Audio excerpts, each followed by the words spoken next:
Hello again, all. I am here now to read to you the last installment of Cynthia Rylant's The Beautiful Stories of Life, 6 Greek Myths Retold.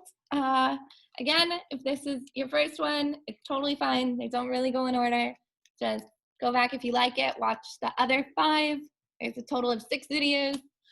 If this is your first one, just know that these videos are targeted at my older kids. I would say 4th, 5th, and 6th grade, but if you're not sure, read the description below and use your judgment based on knowing a little bit more about the story you're about to hear. So this is the story of Psyche.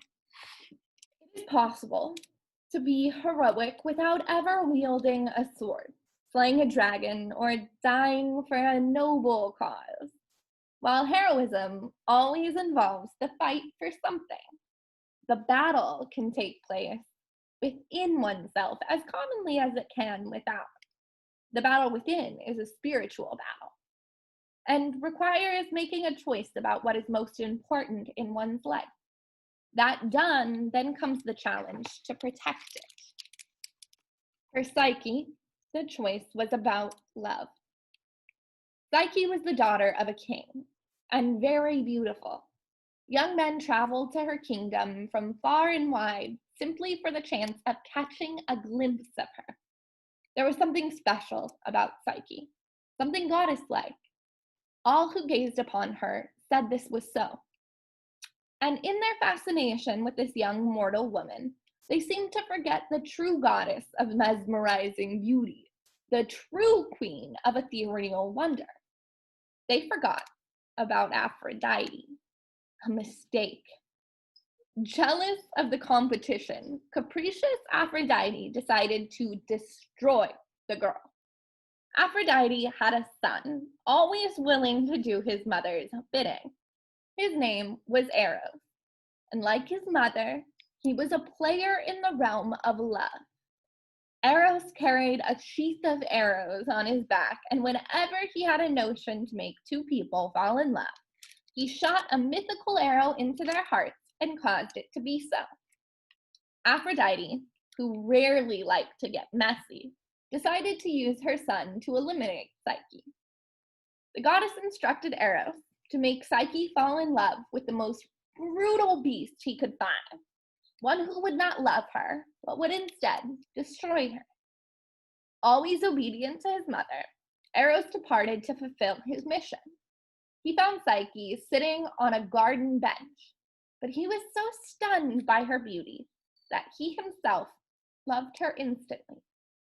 Eros had not ever loved anyone, and for the first time in his life, Eros disobeyed his mother. His arrows remained sheathed.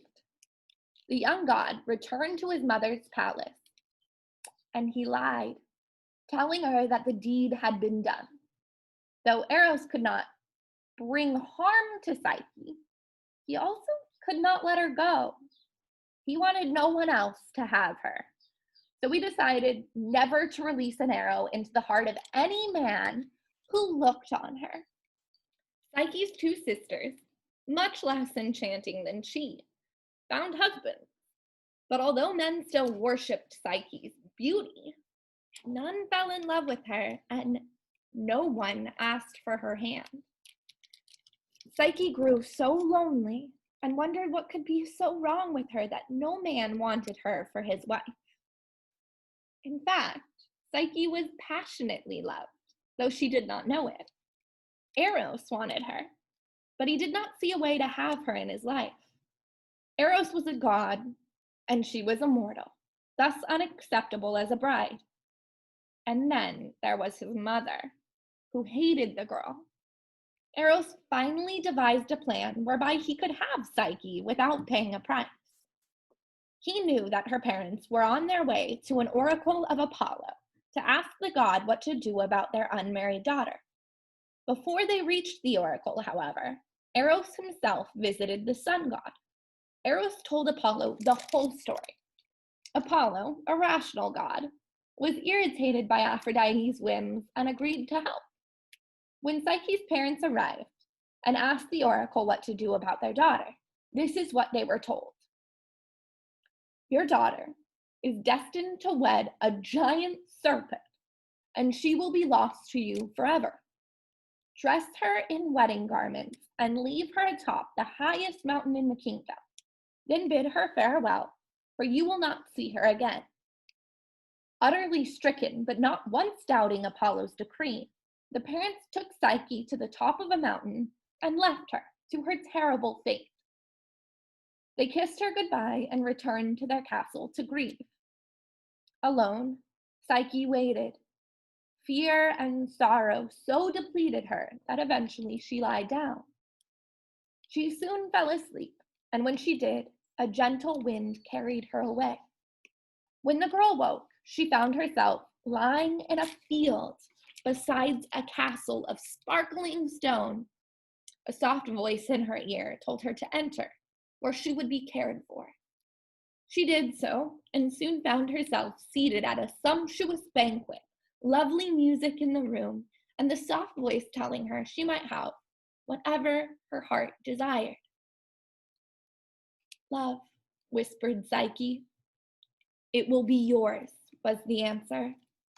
After dining, Psyche was instructed to retire to bed for the night and to leave her lamp unlit, for love would come to her only in darkness. Psyche did so, and in the dark of the night, Eros came to her. Psyche knew this was her one true love the moment she felt his touch. Eros was loving and kind, and she felt such peace in his arms. But Eros would not allow her to see him or to know his name. He told her that he would be her husband and that she would live forever in his castle, provided she never tried to see him. If ever she betrayed this, he would leave her. Psyche could not imagine life without him. She easily agreed. Life loves the truth. Important things that are kept in darkness will not remain there comfortably. Life will find a way to bring them out into the open. Even a perfect lover who wishes to hide. Psyche was blissfully happy in the castle, but in time she grew lonely for her two sisters. She needed to see them one last time. One night, she asked her husband if her sisters might be allowed to visit her just once, so she might let them see that she was happy and alive, so she might embrace them and say goodbye. It is dangerous, said Eros. But why? Psyche asked. He would not explain, and at first he refused her request. But Psyche pleaded, and because he loved her so, Eros relented. See your sisters, he told her, but do not tell them whose palace this is, or anything of our life together. Psyche agreed. Out walking one day, Psyche's two sisters were suddenly lifted by a gentle wind, and they found themselves at the door of a castle where their long-lost sister was waiting. The three wept with happiness. Psyche brought her sisters into her new home. Naturally, they were full of questions for the girl. Who was her husband? Where was he? What did he look like? Unskilled at deception, Psyche tried to invent answers. She tried to protect her husband. But her sisters were sharp. They could see the girl was lying, and they soon had her admitting that she had never, in fact, even seen her husband's face. The sisters were also quite greedy, and in no time they were secretly devising a plan to possess the very castle in which they sat, and every sparkling treasure in it. Psyche's sisters told her that her husband was surely the serpent that the god Apollo had decreed she would marry.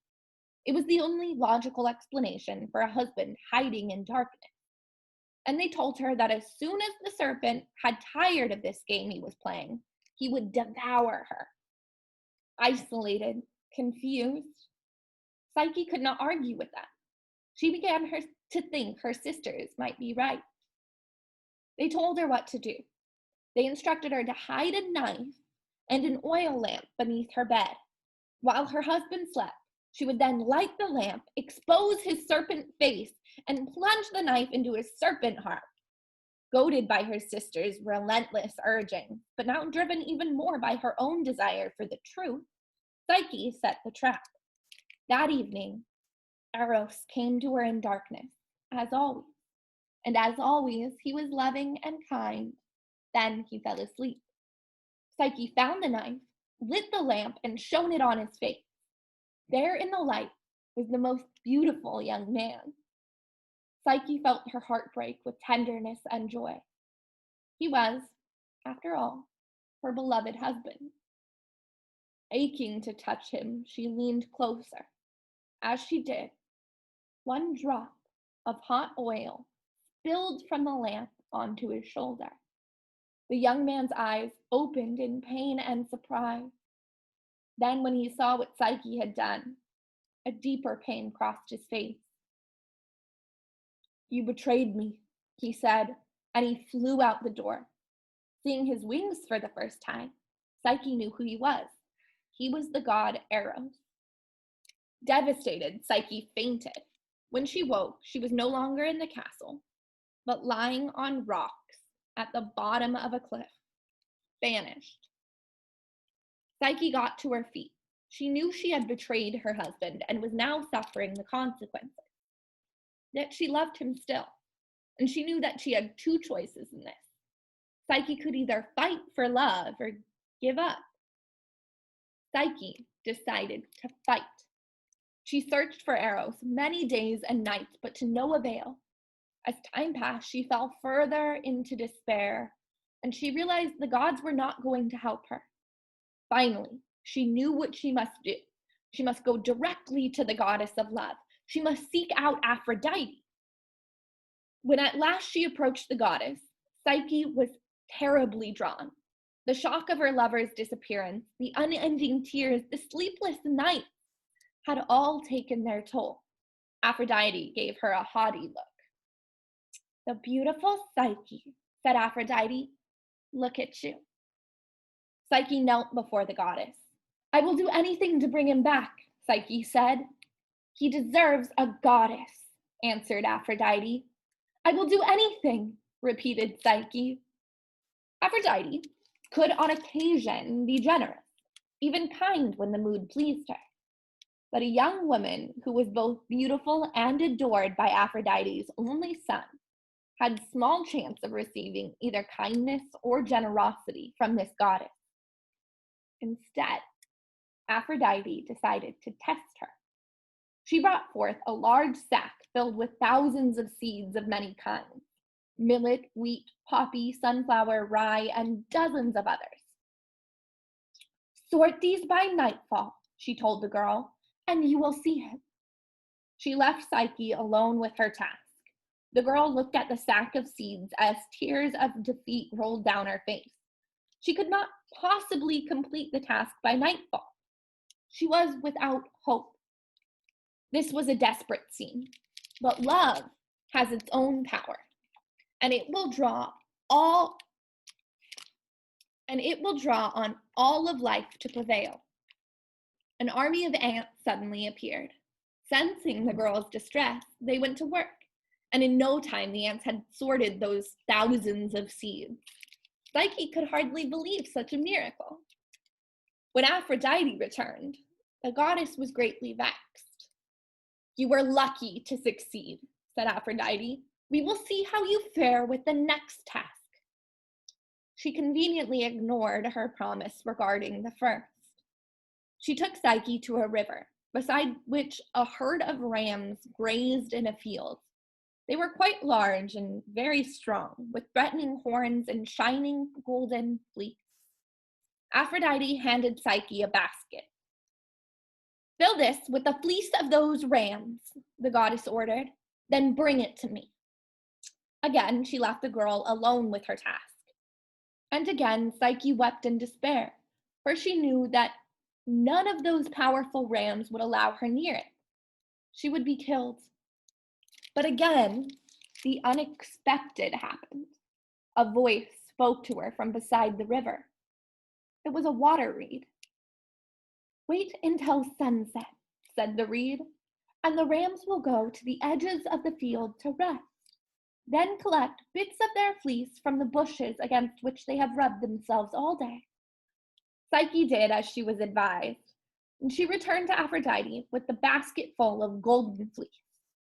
Now the goddess was very angry. "You think you are clever," she said, "but you will never succeed at the third task." Aphrodite led Psyche to a raging waterfall, which was surrounded by deadly, jagged rocks. She handed the girl a goblet. "Take this goblet, fill it from the waterfall, then bring it to me." Alone with her task, again Psyche wept. No one in the world could possibly cross those foreboding rocks to fill a goblet with water. But just as she was about to give up all hope, life again intervened and did for her what she could not do for herself. It sent her an eagle. And the eagle swooped down, picked up the goblet in its beak, filled it at the waterfall, and returned it to Psyche's hand. Psyche took the goblet to Aphrodite. The goddess, by this time, was beyond furious. She presented her fourth and most deadly challenge. She handed Psyche a small box. "Descend to the underworld where Hades sits with his queen," said the goddess, "and tell Persephone that I wish to borrow a bit of her beauty, for putting up with you has quite depleted me. Bring the beauty back to me in this box." And now Psyche was truly without hope. She knew that mortals were absolutely barred from the underworld, and that the three-headed dog guarding its gates would never let her pass. She would not see Eros again. In misery, Psyche wandered down a desolate road. But though she had given up, life had not. As Psyche passed by a tower, the tower suddenly spoke to her. It told her where to find a secret entrance to the underworld. It also told her that if she brought a cake for the three-headed dog that guarded the gates, the dog would let her in. Psyche did as she was told. Soon she was standing before Hades and his queen. Psyche handed the box to Persephone with Aphrodite's request. The queen of the underworld complied. She took away the box, then returned with it, placing it in the girl's hands. Psyche thanked her and was allowed passage back to Aphrodite. By now, Psyche had so deteriorated that she looked more like a haggard old woman than a fresh young girl. What if Eros saw her this way? In her hands was a box of beauty. Perhaps she could have just a pinch. Stopping outside Aphrodite's palace, Psyche opened the box. The moment she did, a sudden spell of sleep overcame her and she fell to the ground as if dead. Where is love when one has given one's whole heart for it? Psyche had done all she could. Stopping outside Aphrodite's palace, Psyche opened the box. The moment she did, a sudden spell of sleep overcame her and she fell to the ground as if dead. Where is love when one has given one's whole heart for it? Psyche had done all she could for love of her husband, and now she had fallen. Where was love? In a room in his mother's palace, not far from where Psyche lay unmoving, Eros sat. He had fled to his mother when he'd left his young wife. Aphrodite had tended the burn on his shoulder and then had settled her son into a chamber to recover. She had also locked the door. At first, Eros hadn't minded being locked in. He was relieved to have no choices, for choice meant change, and Eros did not want to change. He wanted everything to stay the same. He wanted a woman who loved him but would never try to know him. Eros did not want to be known. But he had fallen in love with Psyche, and for the first time, Eros had desired closeness. But he had to make the rules. Psyche had violated them. Now Eros was locked in a room in his mother's house, facing his own formidable task. Growing up. The girl he loved, and who had proved her love for him again and again, was within reach. If only he had the courage to stand on his own 2 feet. It was time. Aphrodite had locked the door, but there is always a way out when one cares enough to seek it. For Eros, it was an open window. Flying from the palace, he found Psyche lying on the ground. Eros wiped the sleep from her eyes and kissed her awake. Then he told her to deliver the box to his mother, for her tasks were most definitely over. Wait for me, he said. Then Eros flew straight to Zeus, god of the gods, and he asked Zeus to allow a true marriage. He asked Zeus to immortalize Psyche, so Eros might bring her fully into his life. And Zeus, who revered courage, agreed. Aphrodite then accepted what she could not change, and Psyche and Eros were married in the garden of her palace. Psyche lived in joy ever after. She had earned this happiness through many trials and much suffering, but through it all, she never wavered in her belief that the most beautiful story of life is love. It's nice that that one actually ended on a happy note. That is the very end of this beautiful book of life. I hope you enjoyed it. I hope you enjoyed all 6. If you haven't watched them, you can go back. They aren't in order. You can do whatever you want. The world is your oyster. Choose your own adventure. I will see you next time with a new story. Bye.